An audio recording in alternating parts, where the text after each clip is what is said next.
अस्सलामुअलैकुम। Second year accounting lecture number हो जाएगा आपका, ये कौन सा होगा, 11 होगा। ठीक है। A machine is acquired on March 31। अच्छा हाँ, पहले सवाल से पहले मैं आपको बता दूं कि अब देखो फिर उसी बात की कंटिन्यूटी में जो लास्ट लेक्चर था 2012 रेगुलर का क्वेश्चन है आपके पास। ठीक है। 2012 रेगुलर का अगर मैं बी पार्ट से शुरू कर रहा हूँ, इसका क्वेश्चन नंबर 9 है और क्वेश्चन नंबर 9 का बी पार्ट आपके सामने इस वक्त लेकर आ रहा हूं। मैं पहले सॉल्व कर रहा हूं 2012 रेगुलर। ठीक है, 12 रेगुलर क्वेश्चन नंबर 9B। तो क्वेश्चन नंबर 9B का सवाल। ठीक है। अब जैसा कि आपको लास्ट क्वेश्चन ने कहा था कि पहले डाटा तरतीब दे लो, तो देखो इसका डाटा क्या बनता है। कह रहा है machine was acquired on March 31, 2009। यानी क्या है, डेट ऑफ परचेज क्या बताई गई है, मार्च 31, 2009। फिर मशीन की टोटल कॉस्ट बताई जा रही है ₹8 लाख।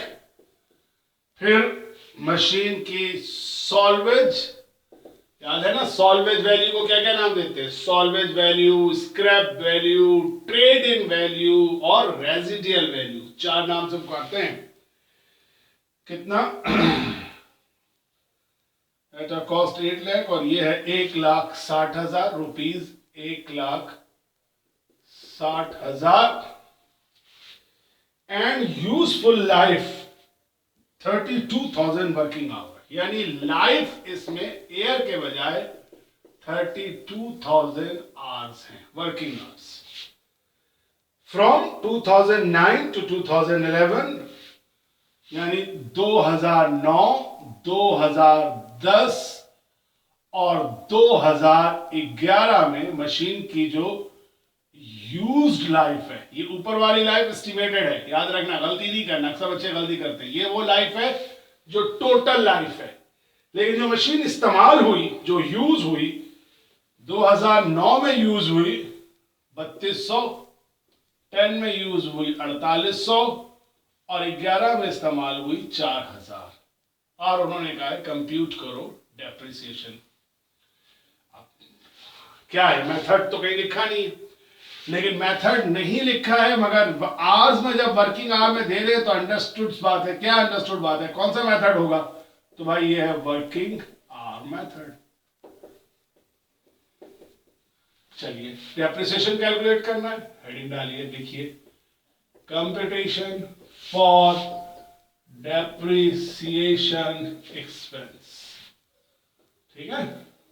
अब क्योंकि वर्किंग आवर मेथड है तो फॉर्मूला पहले लिखिए। क्या होगा formula, depreciation expense per hour total cost minus scrap value divided by life in working hours. Cost 8 lakh, 1,60,000 और वर्किंग आवर्स है 32,000। अब बेटा जरा सा ख्याल करना, बहुत से बच्चे जब कॉपी चेक करता हूं तो गलती करते हुए नजर आते हैं कि ये जगह पे ना कोई ये लिख दिया, ये लिख दिया। यहां हमेशा टोटल आएगी। बाज औकात बहुत आसान होता है, इसमें आसान है, लेकिन बाज औकात वो घुमा के देते हैं थोड़ा सा। अगर कभी कंफ्यूजन हो रहा हो तो ये समझ लेना कि जो टोटल लाइफ है वो इन सबसे ज्यादा होगी, और ये यानी 32,000, और ये देखो छोटी है फिगर, यूज कम होगी, ये ज्यादा होगी। तो कभी भी कंफ्यूजन में नहीं आना इतना ज्यादा कि खराब कर सको उसको। तो 8 लाख माइनस 1,60,000 डिवाइडेड बाय 32,000 कितना आ गया, 30। क्या लिखोगे, rupees per hour, ₹20 per hour. कितना होगा डेप्रिसिएशन एक्सपेंस, लागू सी बात है, पहले किस साल का निकालना होगा, दिसंबर 31, 2009 का। कितने घंटे चली थी, 3200 घंटे। कितना था 20 से मल्टीप्लाई होगा, क्या 3200 मल्टीप्लाइड बाई 20 कितना 64,000 पहले साल का डेप्रिसिएशन।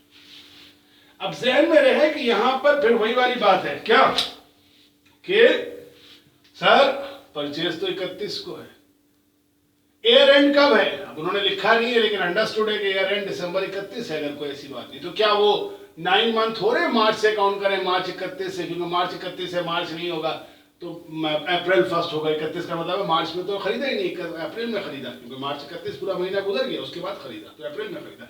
तो यहाँ पे क्या 9/12 करेंगे? नहीं करेंगे।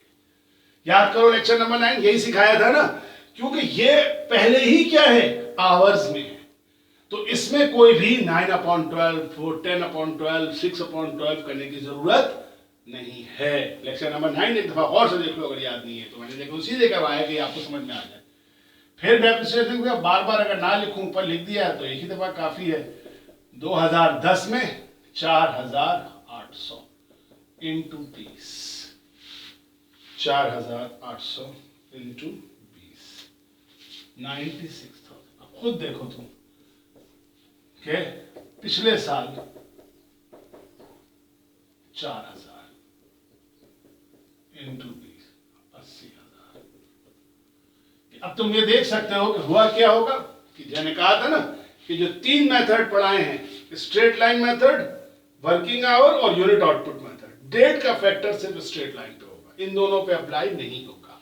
कौन से? वर्किंग आवर पे और यूनिट आउटपुट पे। तो बहरहाल यहाँ पे अगर आप खुद देखें तो 2009 में चूंकि 10 महीने के लिए इस्तेमाल हुई होगी, खरीदी गई है 31 में, तो बल्कि 10 नहीं 9 महीने इस्तेमाल हुई है मार्च 31 में, तो आप देखोगे बाकी दोनों सालों का डेप्रिसिएशन फिर भी ज्यादा है और 9 का कम है। तो इसमें होता यही है इन दोनों मेथड में, वर्किंग आवर में और यूनिट आउटपुट में, कि अगर मशीन बाद में परचेज होती है तो उसका इस्तेमाल भी कम हो जाता है, खुद ब खुद कम हो जाता है। क्यों? क्योंकि इस्तेमाल के ये महीने ही कम थे, इसलिए कभी भी इसमें डेट फैक्टर को अप्लाई नहीं कीजिएगा। ठीक है, अच्छा अब आ जाइए सवाल का रिक्वायर्ड क्या था। तो compute the amount of depreciation पहला था, आपने तीनों साल का डेप्रिसिएशन निकाल दिया। अब उन्होंने कह दिया setup allowances for depreciation machine account for 2009 to 2011। अब होना तो ये चाहिए कि भाई आपने बनाया तो सर एंट्री बनाए। अबे यार डायरेक्ट बनाना सीखो, कोई मुश्किल नहीं। किसका अकाउंट मांग रहा है? अलाउंसेस फॉर डेप्रिसिएशन मशीन, यहीं पे टी अकाउंट बनाओ, लिखो अलाउंसेस फॉर डेप्रिसिएशन मशीन, ये टी अकाउंट बना दिया आपने। ठीक है, अब तुम्हें मालूम है कि तुम जब एंट्री बनाते तो तुम्हारी एंट्री क्या होती? तुम्हारी एंट्री होती depreciation expense debit, allowances for depreciation credit. पहले साल में इस अमाउंट से क्रेडिट होती, दूसरे साल में इस अमाउंट से, तीसरे साल में। तो अलाउंसेस फॉर डेप्रिसिएशन का अकाउंट क्या होता? क्रेडिट होता। यहां क्रेडिट का लिखो, क्या लिखो? दिसंबर 31, 2009 कितने से क्रेडिट? 64,000। यानी एंट्री बनाने की कोई जरूरत नहीं है, डायरेक्ट काम करो। और मैं करवाई इसलिए रहा हूं ये सवाल कि अक्सर बच्चों को होता है कि जब मैं सवाल करा रहा होता तो मैं बहुत सारे रिक्वायर्ड करवा देता हूं, तो सोचते हैं कि सब करना होगा। नहीं, सब नहीं करना होगा, जैसा सवाल का रिक्वायर्ड होगा उसके हिसाब से रोक दिया जाएगा। तो इसमें डायरेक्ट टी अकाउंट है, पिछले वाले सवाल में एंट्री थी, टी अकाउंट नहीं था। इस सवाल में एंट्री नहीं है, टी अकाउंट है।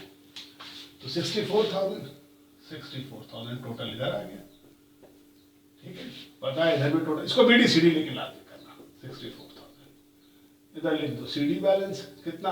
64,000 इधर लिख दो, बीडी बैलेंस 64। अब पूरा लिखना चाहो तो पूरा लिख देना, बैलेंस सीडी बैलेंस बीडी, कोई मसला नहीं। पहला साल हो गया। फिर अगले साल में कितने थे? 2010 में कितने थे? 96,000 से क्रेडिट होगा। यहाँ डेट डाल दो, दिसंबर 31, 2010 कितना था? 96,000 से क्रेडिट कर दो। लेकिन अब ऊपर वाले को डबल एन को शामिल नहीं करना, टोटल में सिर्फ इन दोनों को शामिल करना। कितना हो जाएगा? 4 इधर आ गया तो ये 100 हो गया, पूरा हो गया 160 हो गया, आई बिलीव, है ना? 160 इधर लिख दिया, सीडी बैलेंस 160, बीडी बैलेंस 160। ठीक हो गया। इसके बाद दिसंबर 31, 2011 कितना बैलेंस है? 80,000। प्लेस कर दीजिए 80,000। 1,60,000 और 80,000 को प्लस कर दीजिए, 40 और 40 मेरा ख्याल है 240 हो जाएगा, 240 इधर, CD बैलेंस 240, BD बैलेंस 240, खत्म कहानी। ये अकाउंट बना दिया मैंने।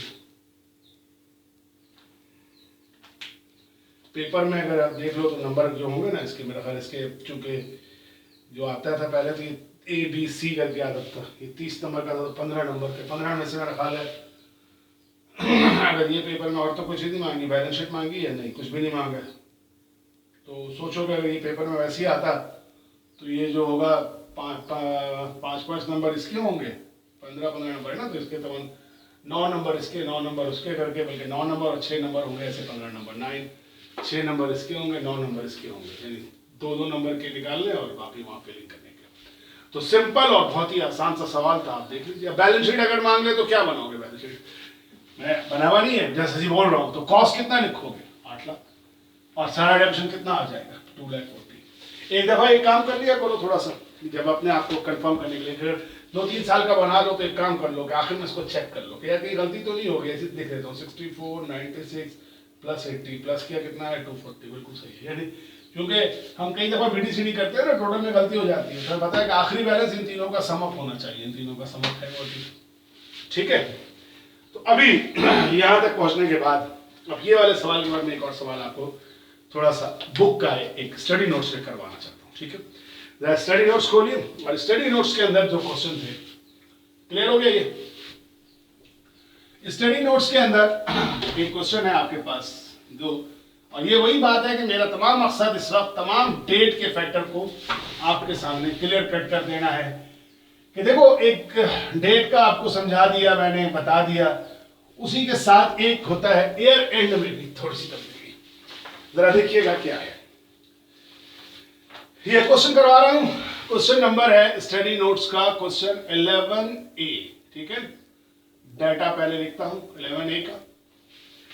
क्या लिखा हुआ है? कहने लगा कि एक कंपनी ने एक डिलीवरी ट्रक खरीदा है और उस ट्रक की जो कॉस्ट है वो है 4 लाख, और ये खरीदा गया है, इसकी डेट ऑफ परचेज बता दी गई है, ठीक है। डेट ऑफ परचेज बताई गई है जुलाई की 4 तारीख। इसको सामने यहां लिखता हूं, यूं लिखता हूं, डेट ऑफ परचेज जुलाई की 4, 2017। यूजफुल लाइफ जो ट्रक की है वो है 12 साल है, और जो रेजिडियल वैल्यू यानी सॉल्वेज वैल्यू, RV भी लिख सकते हो, 40,000 है, ठीक है। मेथड उसने कह दिया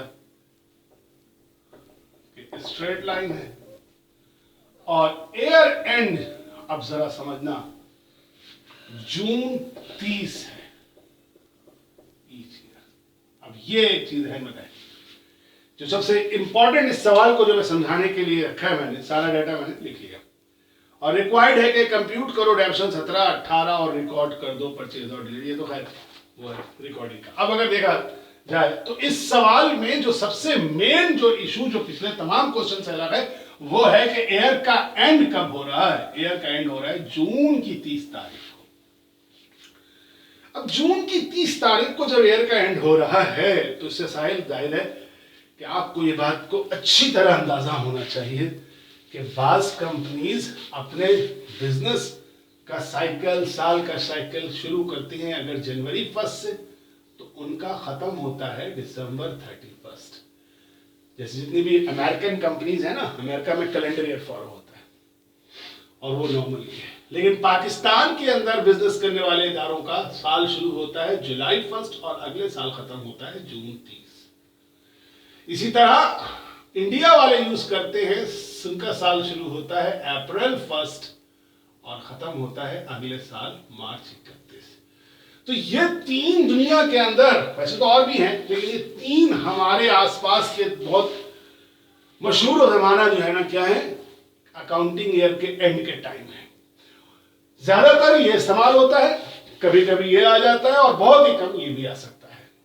आपको ख्याल रखना है कि आप कब निकाल रहे हैं। बस इसमें याद रखिएगा कि इसमें एक फायदा ये आसानी है कि इसमें दोनों साल सेम है, यानी अगर ये 2017 है तो ये भी 17 है, लेकिन यहां अगर ये 17 है ना तो ये 18 होगा, और यहां भी यही कि अगर ये 17 है तो ये 18 महीने, क्योंकि आधा साल इधर है आधा साल अगले साल, टोटल महीने 12 है। तो इस वक्त आपने खरीदा था कब? आपने खरीदा था जुलाई 4 2017 को, और कब निकालना है? जून 30 को। तो जून 30 कौन सा? 2018 2017? सोचो जरा, सोचा? जिन लोगों ने बोला जून 30 2017, तो 2017 नहीं हो सकता, क्योंकि जुलाई 4 तो 2017 जून 30 के बाद आया। इसका मतलब है ये निकलेगा जून 30 2018 को निकलेगा। यानी जब हम कंप्यूट करेंगे, लिखेंगे यहां पर, यहीं कर देता हूं, जब हम कंपटीशन करेंगे, competition for depreciation expense straight line method से, अब फॉर्मूला नहीं लिख रहा हूं इस दफा, आपको फॉर्मूला आता है, डेप्रिसिएशन एक्सपेंस पर ईयर जब निकालेंगे, लिखेंगे 4 लाख माइनस करेंगे 40,000 डिवाइड करेंगे 12 से, क्या आ रहा है पर ईयर? कैलकुलेटर उठाते हैं, 4 लाख माइनस 40,000 डिवाइडेड बाई 12, 30,000। तो 30,000 आ गया डेप्रिसिएशन एक्सपेंस पर ईयर। हमें कौन कौन से साल का निकालने का है? उसने कहा है निकालो 17 का, 18 का और 19। अच्छा ये इतना फिर लगता है यहां पे मिस्टेक हो गई, इसको 17 नहीं करना। देखो मैं बोल रहा हूं, सुन लो और सही कर लो। स्टडी नोट्स में कंप्यूट एंड रिकॉर्ड डेप्रिसिएशन जो 2017-18 लिखा हुआ है, गलत लिखा हुआ है, 17 नहीं होगा, फिर ये क्या होना चाहिए? 18 और 19। यहां पे सही कर लीजिएगा, मैं आपको यहां पर सही करके दिखा देता हूं काट के, ताकि आप लोगों को ये चीजों जो है, पेंसिल दे दो कोई मसला नहीं, नो प्रॉब्लम। ये फिर बार बार मुझे फोन करके ना पूछेंगे सर ये क्या है। ये दो चीजें करेक्ट कर लीजिए, 2018 और 2019 होना चाहिए, और यही चीज सोल्यूशन में भी सही हो जाएगी। ठीक है, देखिए नजर आ रही है चीज आपको? ऊपर करूं नीचे करूं? ठीक है, ये देख लीजिए, इसको काट के खुद सही कर लीजिएगा, और सोल्यूशन से भी आप सही कर लीजिएगा, कंफ्यूज मत होइएगा। वो लिखते हुए हो गया होगा क्योंकि उस वक्त मैंने सॉल्व करते हुए नहीं, लेकिन सब देखा था। तो क्या करेंगे बाप, आपका जो डेप्रिसिएशन एक्सपेंस होगा पहला साल जून 30 2018, तो जुलाई से लेकर, जुलाई 1 17 से लेकर जून 30 2018 तक, जैसे यहां लिखा मैंने कि जुलाई से लेकर 18 तक पूरे 12 महीने, तो पूरे 12 महीने हैं, तो इस साल का डेप्रिसिएशन कोई 1/3 2/3 नहीं होगा, पूरा 30 होगा। और उससे अगला साल जो डेप्रिसिएशन होगा वो होगा 2019 30,000।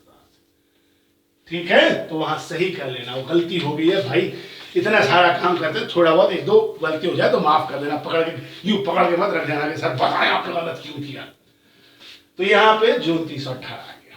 ठीक है, इसके बाद अगले स्टेप में आता है, असल में बेटा इतना सारा बना रहा होता हूं ना तो कुछ चीजें सॉल्यूशन के वक्त रह जाती हैं, कुछ आगे जाती हैं। सवाल में उन्होंने क्या कहा है, answer record the purchase of delivery truck. अब यार बस यहां तक मैं खत्म कर रहा हूं, इसके बाद तुम खुद देख लेना कि परचेज की एंट्री क्या होगी, डेप्रिसिएशन कैसे रिकॉर्ड होगा, वो सारी बात हो चुकी है। इसी क्वेश्चन नंबर 11 का लेकिन मैं जरा बी पार्ट करवा दूं। ठीक है, बी पार्ट की तरफ चलते हैं। बी पार्ट जो हमें नजर आ रहा है, वो नजर आ रहा है कि उसमें भी अगर मैं बी पार्ट का डाटा लिखूं तो देखो इस डाटा के अंदर 3 चीजें क्या है जी। टोटल कॉस्ट है 3,60,000, ओके, स्क्रैप वैल्यू है 60,000, लाइफ है 5 साल। ठीक है ना, ये हो गया। अच्छा, अब अगर हमसे कहता है कि 2 चीजें हैं, परचेज की जो डेट है, परचेज डेट बताई गई है जनाबे आली क्या, जनवरी की 1 2017। अच्छा, अब यहां पर जनवरी 1 2017 है।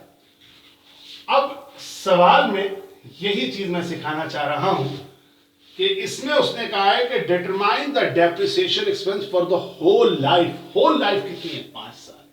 लेकिन क्वेश्चन कुछ इस तरह से है कि एक दफा में यह बताया जा रहा है कि ईयर जो एंड होता है वो होता है December 31 को, और इधर चला जाते हैं दूसरा, दूसरे रिक्वायर्ड में कहता है अगर ईयर एंड होगा कब, जून 30 को, तो क्या होगा।